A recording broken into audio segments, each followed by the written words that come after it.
Boom. Hey, yo, what is happening, everybody? It's Wednesday. Happy hump day. It's 4:02, not 4:20. If you're dyslexic, like I not am, it is 4:02 over here on the East Coast. Back in action, back home, feeling great. You know what was so funny is like the amount of time that I was in London, it was the perfect amount of time to absolutely screw up my sleep schedule while I was there. So it was obviously I couldn't go to bed until what felt like more of like my normal time, which ended up being, in London around 4 in the morning most of the time. And then there was things going on. So you really only had a few hours to get. And then you were, some things we had to do, or had to go get an English breakfast. And so I didn't know that they served it all day at some places. So I woke up early one morning to get the traditional English breakfast. And I got to say, if you've not heard my spiel on that, I talked about it the other morning on Web3 Breakfast, but it's really good. It's a lot of food in the morning. Like I don't even really eat anything ever. So this would be something that I wouldn't do anyway. But the food itself, the combinations, actually, I don't have a problem with. I would say the baked beans in the morning. If you're a baked bean lover, like when I go camping, it's been a couple years, and when I grill out, I love baked beans, love them. I can eat them cold right out of the can. I love them so much, I promise you. But I've never had them for breakfast, with breakfast food and everything. And so I would tell you, the baked beans were amazing with their form of bacon, which was kind of like a really thin pork chop. It's not like American bacon where it's a lot more fat. That's what you get. Like, no. This was like meat. This was really good. And then, so I would do combo bites. I would do a little sausage, a little of this like pork chop bacon, some beans. I don't really like tomatoes enough to like want cooked tomatoes either, and they were like cooked tomatoes, and some toast. Boom, boom, boom. It was so good. Again, I don't ever eat actually breakfast, so this was good though. The sourdough toast. I got to say, the sourdough over there was great. We found a sourdough pizza place, Doug and I. You guys know 6 a.m. Doug, make sure you give him a follow. He's a fucking awesome dude. I see he's in the chat. We got a chance to kick it for the time that I was there, and we had a blast, an absolute blast. Uber boats, touristy shit, fish and chips. Got to go to a chippy, eh? Go to a chippy, mate. That's kind of Australian, but you guys get it. Shout out to you. Thank you for being here. Make sure you smash the like if you're here on YouTube. If you were on X, you probably just repost it. Maybe tag some friends. Say, hey, we're gonna talk about some crypto today. I got a lot of interesting. Not when I say a lot, I don't really have a lot of interesting articles.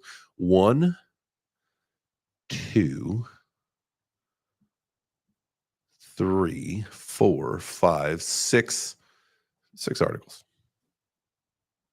Not a whole lot. Main one that we're going to talk about, obviously, if you saw the thumbnail, which shout out to everybody that's in the chat. Shout out to everybody that's not in the chat. You're still awesome. You could get in there if you want. You could chat on X. You can also chat on YouTube. Both of them I will see, right? Camera angles this way, but this is right here. Got a different one too when we get to show the screen and all that stuff. But shout out to you guys there. I was definitely going to make more of a point to that. Oh, Carrie is in the chat, and Carrie had pointed out that I looked funny on the thumbnail. It was either me or it was Gary, his tier. I'm not really sure. Maybe I was a little over enthusiastically pointing at the Ethereum coin, but I think that's exciting nonetheless that the SEC has withdrawn their chase of the Ethereum ETH gate. And so some whales accumulated. That's an interesting way to break up the word.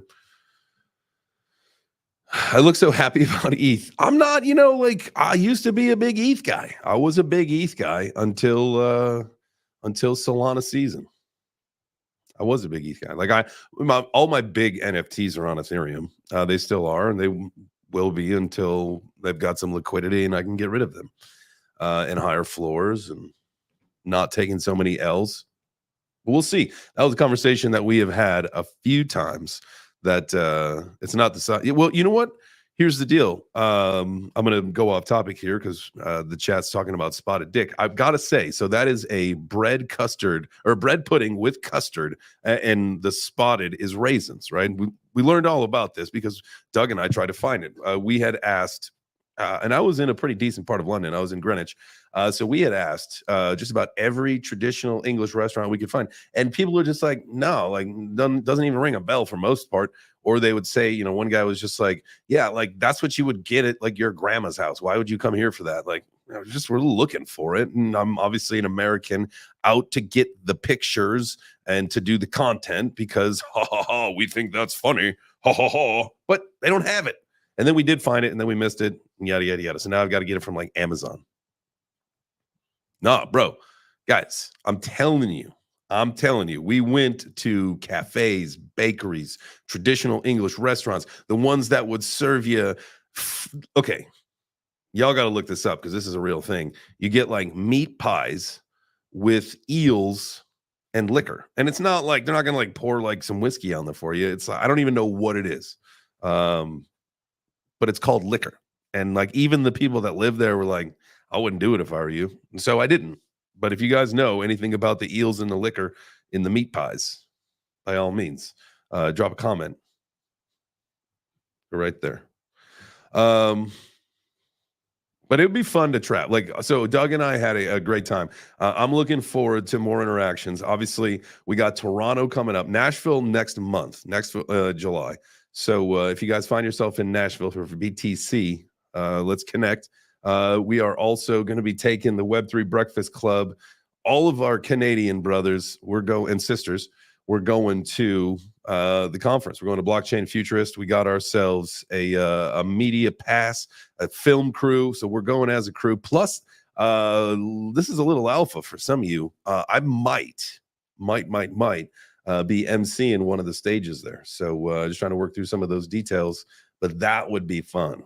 That'd be fun to get some of our Web3 breakfast crew up on stage because as the MC, always, I've emceed enough conferences to know there are no shows. There are times that you need to fill on stage. So if you are in the Web3 breakfast crew and you are in Canada or you're going to be in Canada in Toronto for the Futurist conference, make sure that we link up. We've got a special DM chat here on X. There on X, excuse me. So if you are going to be going to Futurist, link up with us, get inside that because we're going to make some plans. Probably going to stick a couple extra days. Definitely got it because the conference is a Tuesday and a Wednesday, I believe. Thursday, we'll have a fun little adventure. Friday, I believe what we should do is have a pizza party, and then I'll fly home Friday evening. We could do it Friday afternoon if that works for you guys in Toronto. Hey, Toronto. So let's chat that out. I have not been looking at the chat for a minute here, but I think that would be a fun idea. And so I will come in. I think it's probably Monday through Friday. Then I'll come in for that week. So we'll just do the whole show in Toronto.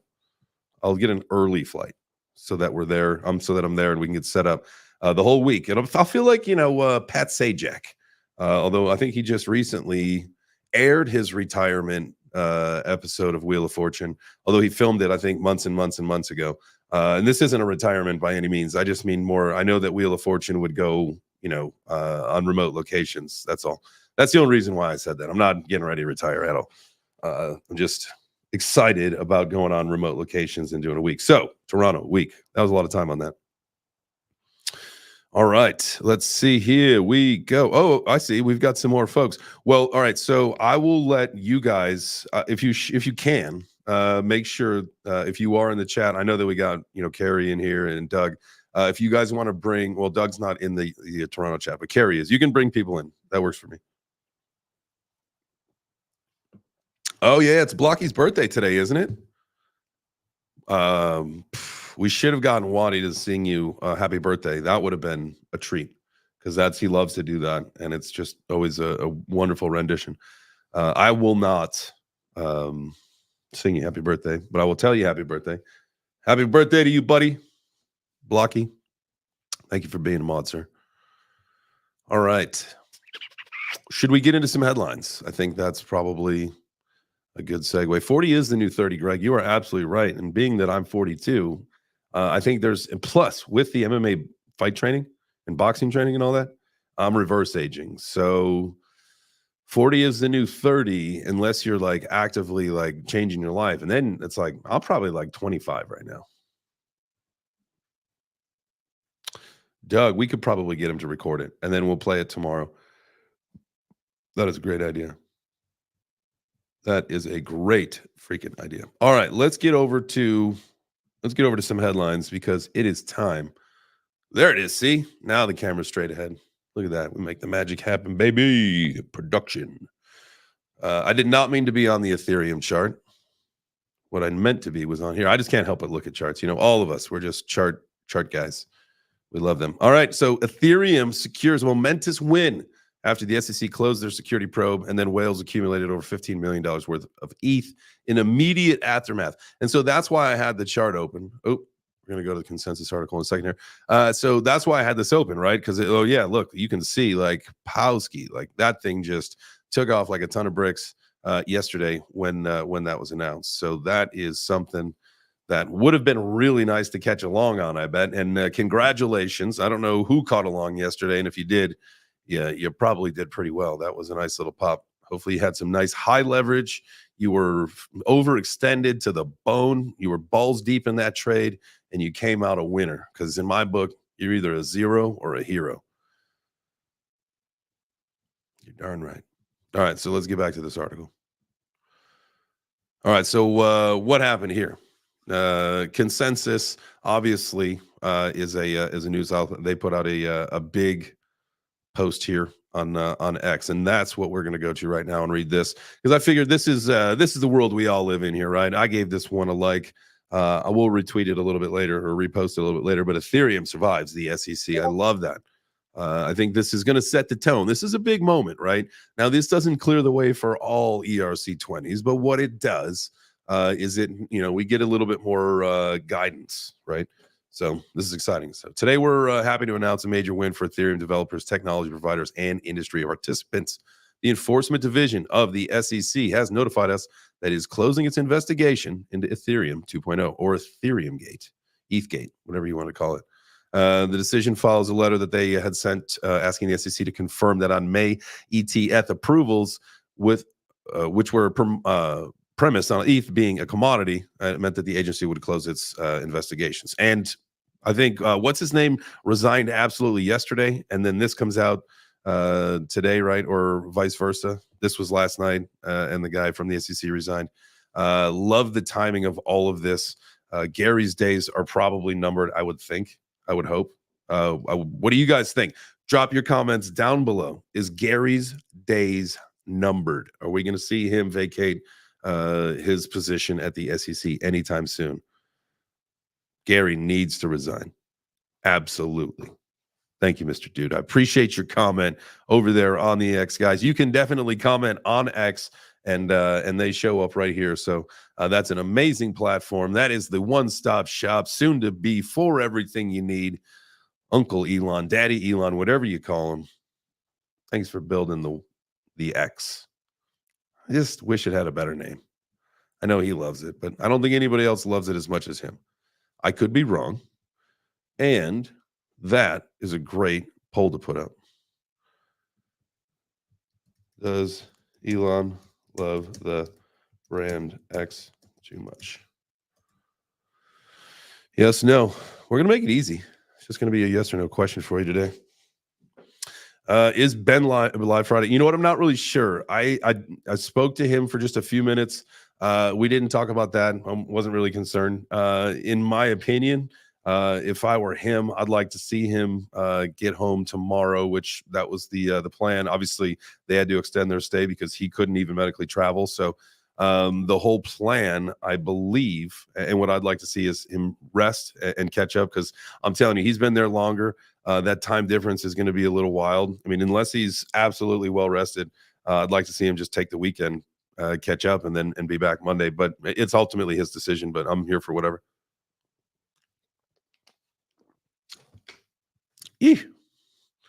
Got myself a LaCrux. Let me ask you a question. You guys like carbonated water? And do you like the flavors of your carbonated water? Or I'm just a purist. I just want the bubbles. That's it. Let me check in over on this poll here. 88% says that Elon loves the brand X too much. I agree. I would like to have a different name. I think that it would be better than X. I mean, you never want to say to like one of your buddies, like, "Hey, did you check out my X?" Like, nah, dude, I'm not interested in her. I mean, I'm married, so that wouldn't actually be a thing. But, like it's just one of those things, right? It's like saying the word partner. Like saying the word partner throws people off. You got to be like, "What? Are you talking about business or are you gay?" Like, it's okay if you are, but now I have like a question that goes on inside of my head that I didn't need to have happen. So I think partner should stop being used in all forms. Can we agree? That should have been the poll. Anyway, so more people are saying no to the poll. So that's dropped down to 78% from 82. So do you guys call ecstasy X in the States? Yeah, dude. When we were younger, definitely X. I think now it's all just Molly, if I'm not mistaken. But it's been far too many years for me to even actually comment on that because I could be way wrong. They could call it Wamboozle now, and I have no idea. I hope that they don't call it Wamboozle. Yeah, kids call Molly or X or whatever Wamboozle. I feel bad for them. They would be getting Wamboozled. All right, let's move on to this article. That makes me excited. I'm getting ready to put out a thread on Ondo in relation to their relationship with BlackRock. So I've got a lot of this typed up and worked up, and I got to start positioning it into thread format. But it was interesting. Before I did the show, I shot a little interview with AJ, and it'll come out on his channel. And we talked about, what happened? If you just got wrecked, like, what happens? Like, what are you going to do right now? And I said, well, thankfully, in my portfolio, I had a lot, as you guys know, I had a lot in Ondo, and that performed pretty well. Like, it took one dip. We talked about it. I bought it back in a little bit. Not that I sold anybody, but I bought more, and then realized, when I actually did a portfolio tracker, that I've got a lot of Ondo in my portfolio, like way too much, 46%. Like actually it's 37. So what I had was I had a coin that was not registering. It wasn't showing the transaction for whatever reason. So it didn't take that. I didn't see that it didn't take that into consideration of my portfolio. So that dropped actually down to like 37%, which is still a little high, but a little, better than 46, right? 46 is too close to 50. 37 is like, it's like a third, right? Like, that's fine. And so I feel better about that. I forgot to mention that. I forgot all about that until right now. But all right, so let's go ahead. Let's share this tab here and let's pull her up. Here we go. The coin of the hour. Ondo cryptocurrency, the future or mere tokenism? I thought this was funny. This was an article that came out of Forbes. I got really excited, to be perfectly honest with you. Here we go. I'm going to be transparent with you. When I typed in Ondo News and a Forbes article came up, I was really excited. And then I realized that it was Forbes Australia. Not that there's anything wrong with Australia. I was just like, oh, this isn't like the actual Forbes, but that's okay. It's okay. Forbes Advisor Australia may earn revenue from this story in the manner disclosed here. Or maybe, am I ridiculous? Is this not in? Yeah. Advisor AU. So this is a whatever. Anyway.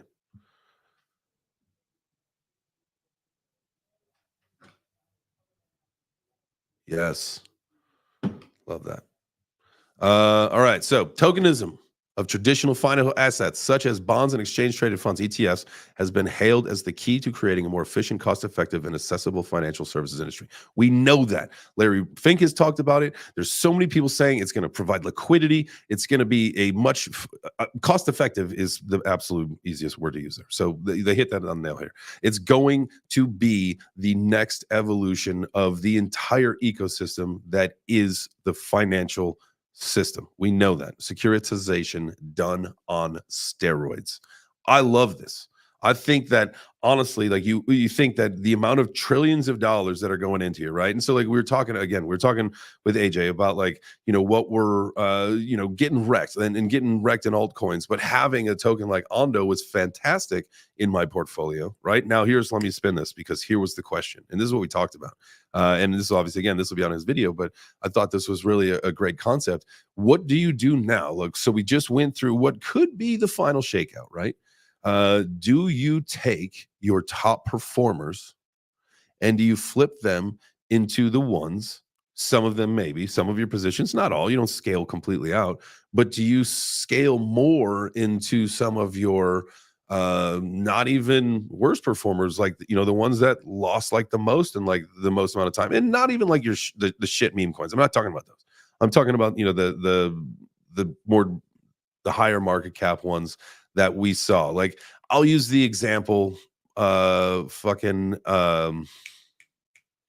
Immutable IMX.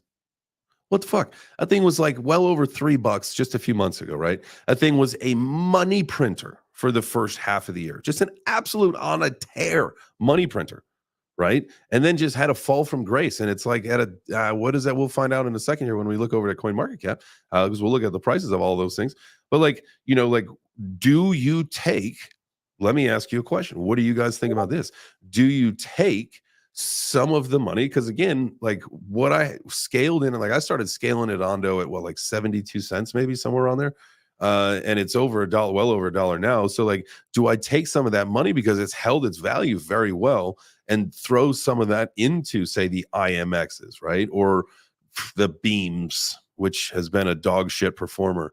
I would like my whole thing, like, what would you do? Would you do some of that in order to get more gains, knowing that those are at some point going to come back up? They weren't the first to rise, but they're going to rise. Like, what would you do? Would you take some of those profits and put them into your worst performers from this last dip?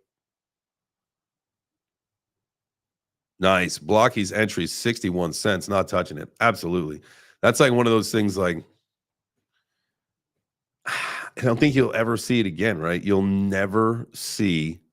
All right, it's funny. I just switched the screen to go off screen share, but I can't hold out any longer. So, Ondo, and we'll look at trading view as well in a second here at some of these charts on different time frames and stuff. But I mean, you got to think like, all right, let's zoom out to the all-time chart, right? So if you got in at like 60 cents, if you got in at like March, dude, there's like, with the exception of like the bear market, like it's probably not going to touch that. There's probably a good chance that that'll never touch that again. I think that right now at $1.20, I mean, anything below the all-time high is a good entry point because it's going to go back up there. I was really, really hoping, like I know a lot of people were, because I know that I got a lot of answers on my question that I tweeted about, when it was at like $1.09 or $1.08, $1.05, somewhere in that range. I had tweeted saying like, hey, are we buying here? Or are we waiting for it to go lower? Right. And I did buy some. I was also waiting, and I still have like, I think it's like 18% of my portfolio dry powder left. So I still have like a bag to go in, but I don't think I might not deploy any more to Ondo. But if it were to drop below $1 for whatever reason now, I think I would, right? Like if I've already got enough conviction to have like put that much in, what's it going to hurt? Because you got to think with Ondo it was 1.5 billion yesterday. It's 1.66 today, a $1.6 billion market cap, right? And we haven't even started with this like vertical run. It hasn't even started yet. If you look at the charts, I mean, that could have been the bottom, right? We may go sideways for a little bit. That may have been the bottom, and we may go straight vertical over the next like couple of weeks. We don't know. We don't know what's in store for us. But the whole idea of Ondo, because of what it is, who they're working with. Again, I'm about to put out a thread about the relationship with BlackRock and like, what it kind of means and what I think it means, where it could potentially be going. I mean, a $30 billion market cap, like I said this morning on the show, that's not unrealistic to see a project in a bull market go from. It's like the sweet spot, right? Like it's the same thing with like the $1 million market caps. It's like the projects can go from like 1 to 30 million very easily. Like a project that's a $1 billion market cap that still has momentum, that still has a lot in the pipeline, like Ondo does, to go up to a $30 billion market cap. That's really not like unreasonable. That's my opinion, but it's not unreasonable. And so who knows where this thing's going to go, right? Who knows what portion of the, was it $30 trillion that's projected in the next 6 years into the RWA ecosystem?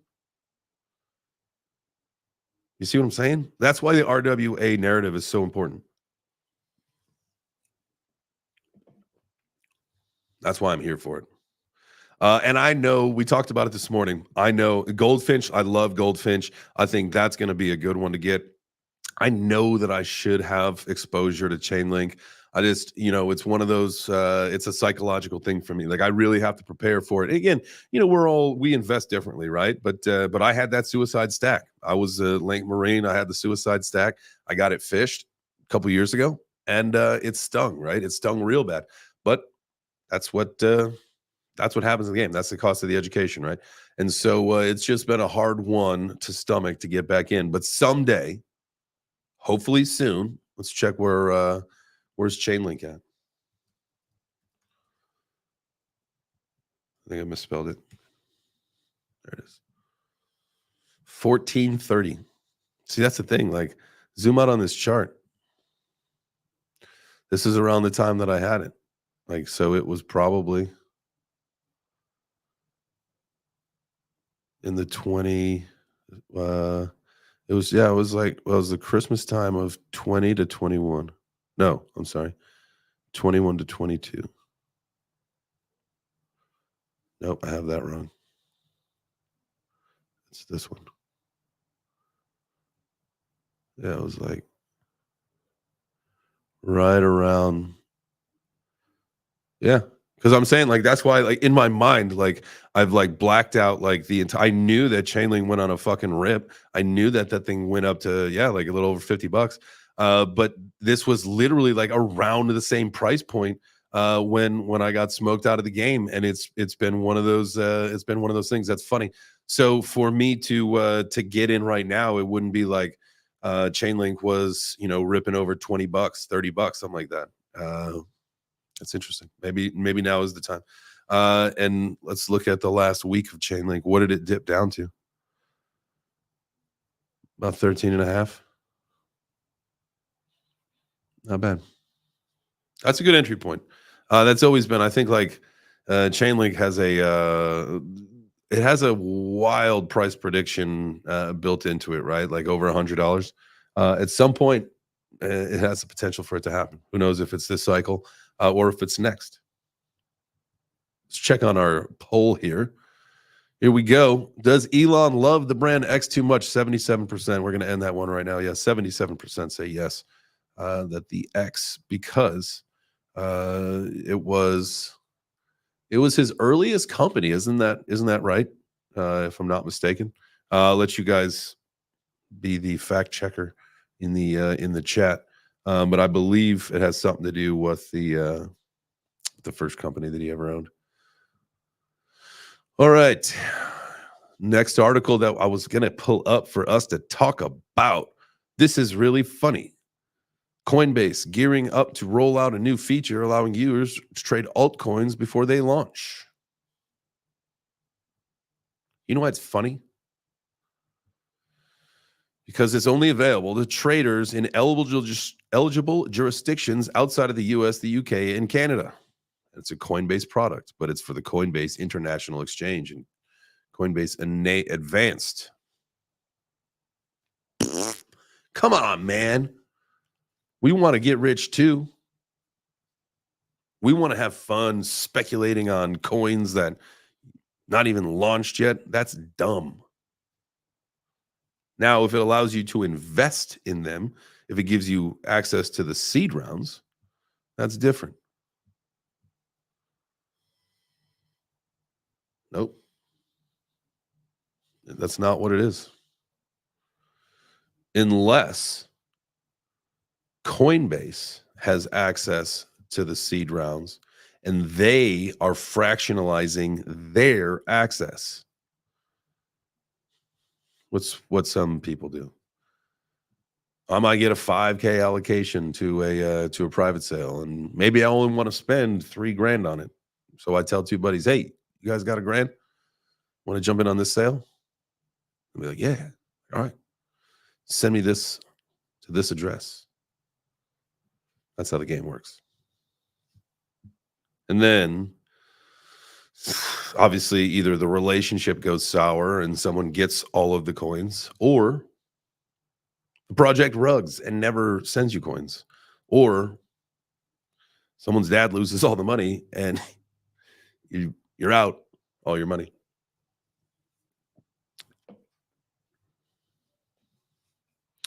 All right, T. The next article that we can speak about is analyst pins Martin Shkreli, Pharma Bro, as the potential creator of the Donald Trump meme coin. I thought this was funny. I'm sorry, but like, how in the world does someone like Marty Shkreli, he understands the tech, he understands this stuff, how does he think that this could not come back to him? And other than Zach XBT is the one who sleuthed it. He is our famous sleuth. He's the guy that makes the news for solving all the crypto crimes.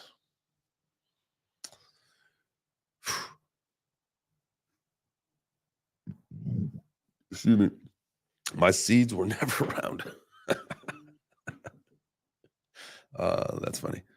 All right. Well, Meg, I hope your air conditioning works sometime soon. Let's see. Let's back to this thing here. Zach XBT and Shkreli, a former pharmaceutical CEO and hedge fund manager who was convicted of financial crimes, messaged him in a panic after he submitted to the bounty and created an X Spaces where Shkreli announced he is the creator of DGT. Shkreli hosted a Twitter space where he answered questions about the development of the token, including how the liquidity pools were set up in the token minting process, while maintaining the stance that he does not hold the private keys to the deployer wallet. Zach XPT's thread went on to point that one of the admins in the DJT's Telegram group, named CWR, is also an active member within Martin Shkreli's Discord server. However, CWR chose to leave both the Telegram and the Discord servers last night. Oh, busted, Marty boy. You know who loves Marty boy? Everybody's favorite crypto. She's a journalist, Tiffany Fong. She chatted with him when he was in jail. She chatted with SBF in jail. She loves the bad boys in crypto. She's funny. She's a great person. Absolutely love Tiffany Fong. Let's see here. Here is the next article. We got a massive ETH staking influx signal renewed investor confidence. That's good. Large ETH transfers follow the SEC closing its Ethereum 2.0 investigation. All right, this article should have definitely been in the beginning of the show when we were talking about the Ethereum thing. I don't know how this thing got out of order. The Ethereum staking contract sees an inflow of funds after the regulatory clarity. The ETH price increased by 5%, reflecting the positive market sentiment. Where is it at right now? Let's check our friends at CoinMarketCap. It is almost 4% on the day, 3.92%. When we click it, it goes, yeah, there's 3.92. Great day for my ETH friends. What does that do for, let's look at OpenSea. Mine conveniently opens up to a kid called Beast every single time, even though you cannot change that for some reason. You can't buy them either. All right, so here we go. The floor price of a mutant today, 1.49.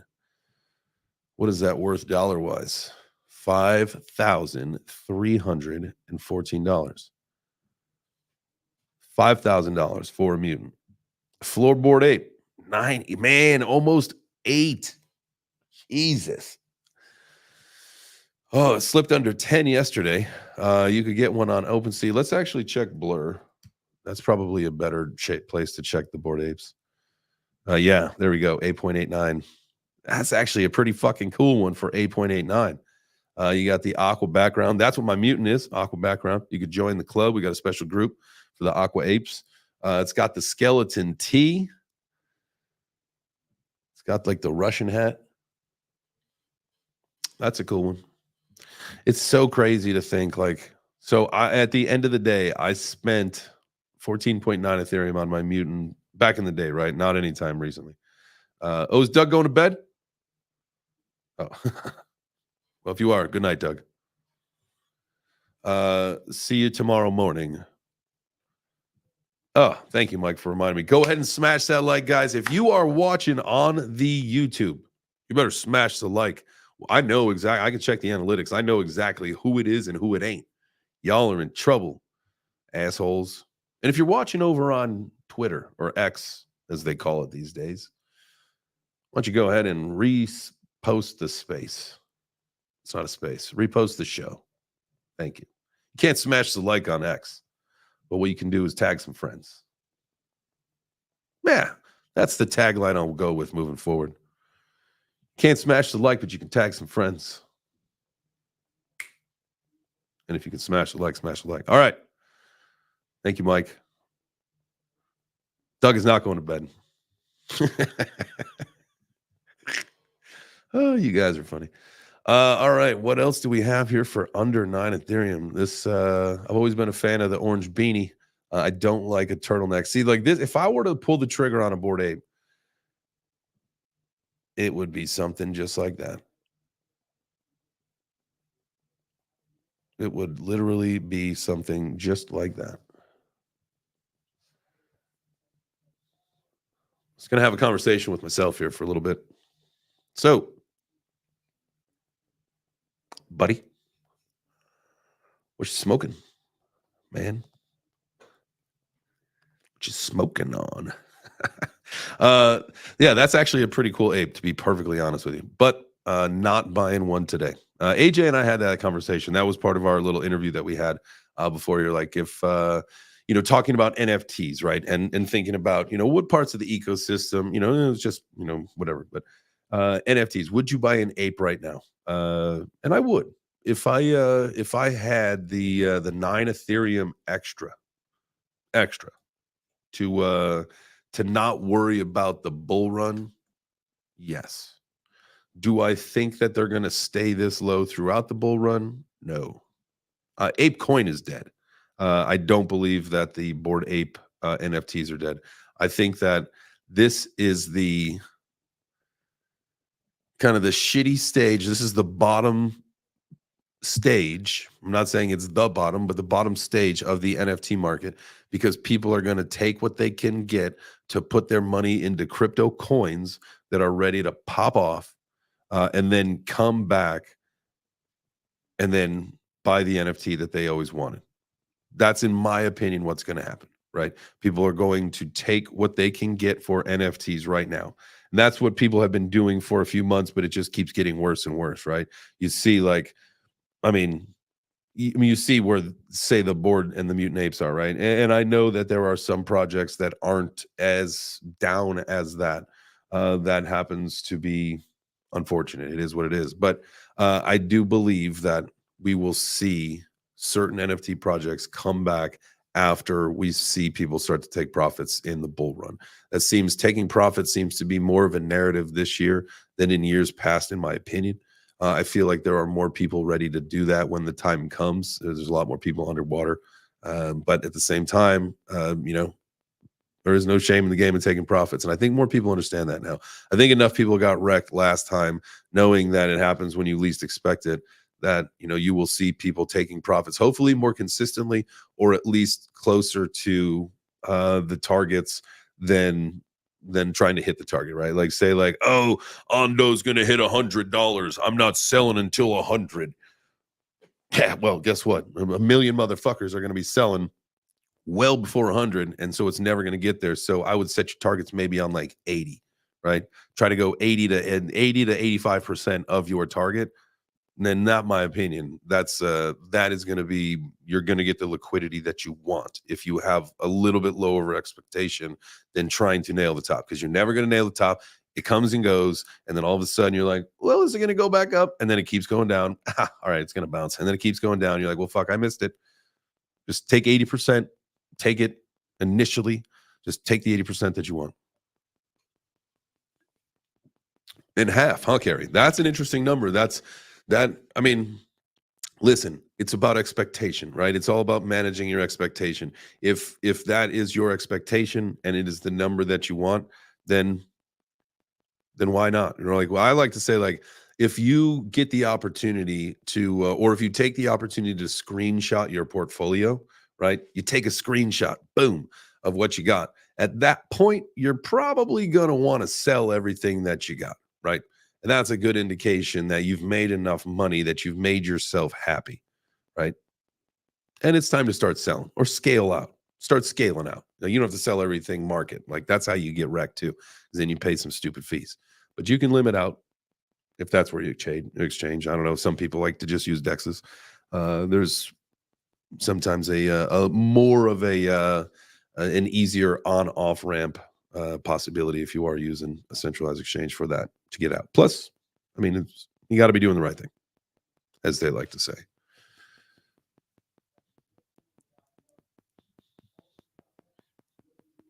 I can hear AJ. He's recording a video. I don't know if you guys can hear him too. All right, let's see here. What else did we have story-wise to talk about today? Let's see. We read the Marty Shkreli story. The ETH influx story. Here we go. Kraken claims it's being extorted as white hat hacker demands a reward after a $3 million theft. The U.S.-based crypto exchange Kraken has disclosed that it's being extorted by self-proclaimed security researcher who exploited a critical bug. They found the bug on June 9th to withdraw some funds from Kraken's treasury rather than safeguarding them. Nick Percoco, the Kraken security chief officer, revealed that the researcher, along with 2 associated accounts, used the bug to withdraw over $3 million. Damn. That's not enough to like risk yourself going to jail, to be perfectly honest with you. $3 million is not a lot of money. That's a long time in prison if you get caught. Not worth $3 million. Gotta be like 5. Here we go. This is what I'm saying. This is the shit that's worth it. I'm not advocating you guys fucking steal shit. I don't know how to. I'm not a hacker. I'm not saying that. But like, if you were gonna try, 542 million seems like a better number than 3 million.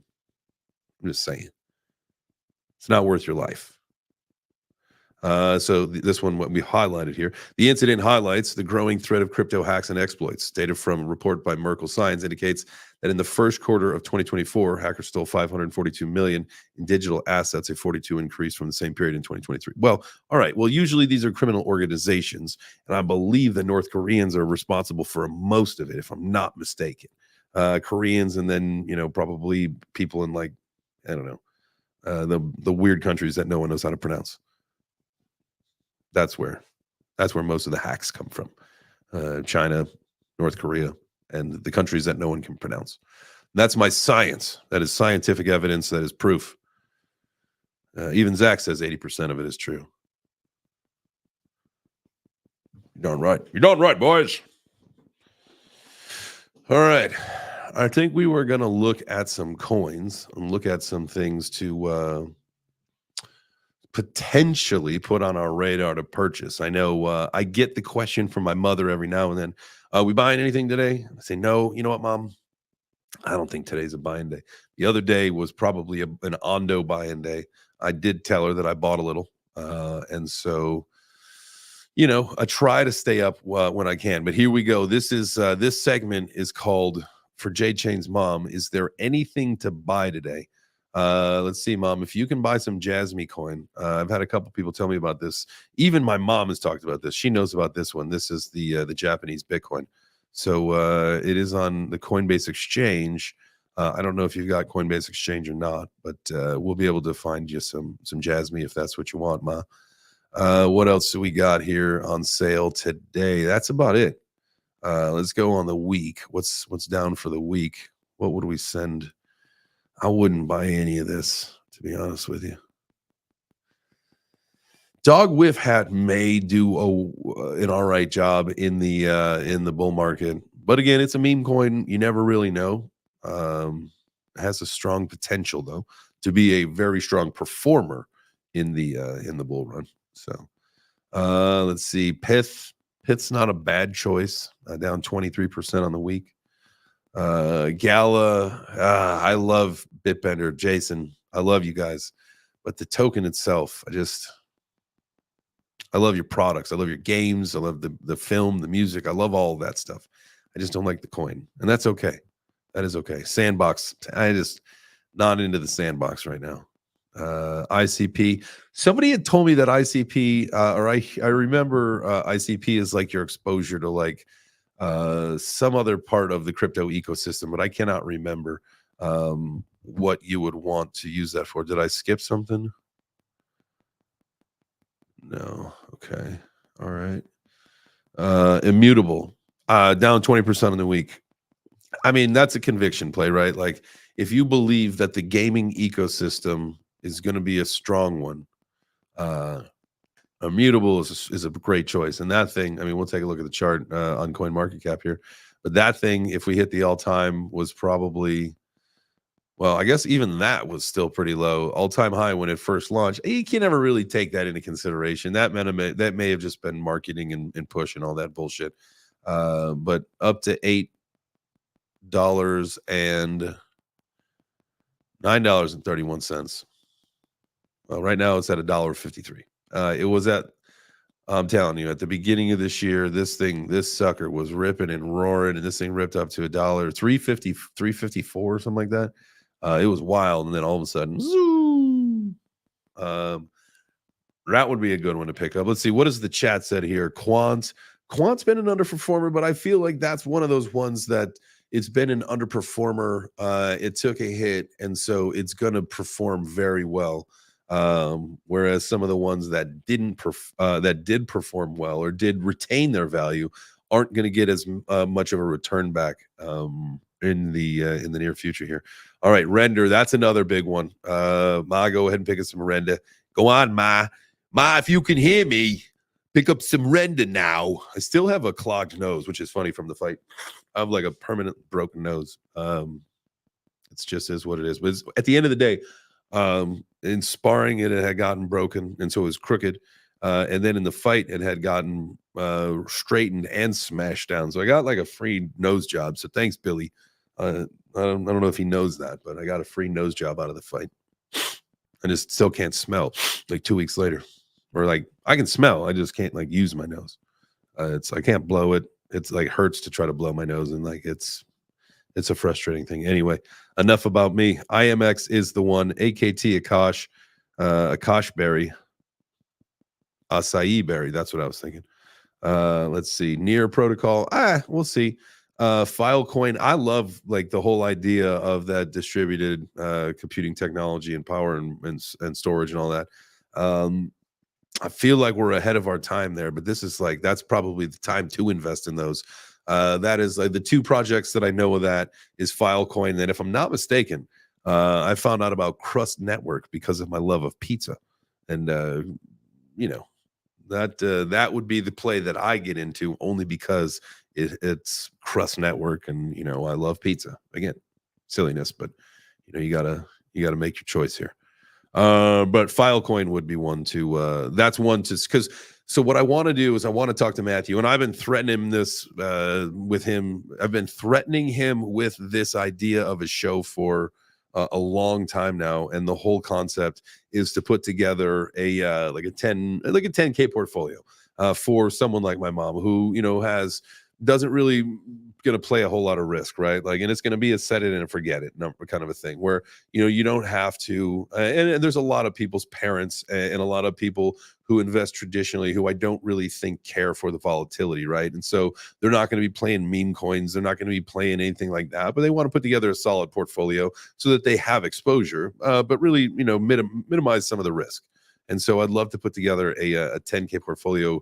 And I would say that, projects like Filecoin might make that in some way, shape, or form, in some capacity, only because that is a great play for down the road. I mean, you got to think like and I know that I said I hate the sandbox, but think about the file sizes of the sandbox itself, and like why most normal people can't play the sandbox, because nobody has a computer fucking strong enough to play the sandbox, right? And so, but once we connect everything into a distributed computer, of like what our idea of what the internet is and how these games connect with each other, then it'll be much different. But it's almost like the whole concept of what the metaverse was when I had the Meta Money channel. It's just like shit.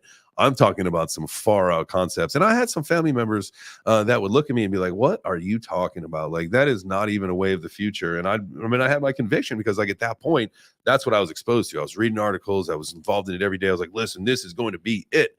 But at the end of the day, way too far away. We are years and years away from what I would say most normal people know as like the Oasis, right? From Ready Player One. Like years away from anything like that. And so it's sometimes just ahead of your time. And I feel like the Filecoin, stuff like that, way ahead of the time. But I could be wrong. Maybe it's the next best thing. Who knows? I freaking love you guys. All right, let's see. What else we got here on the list?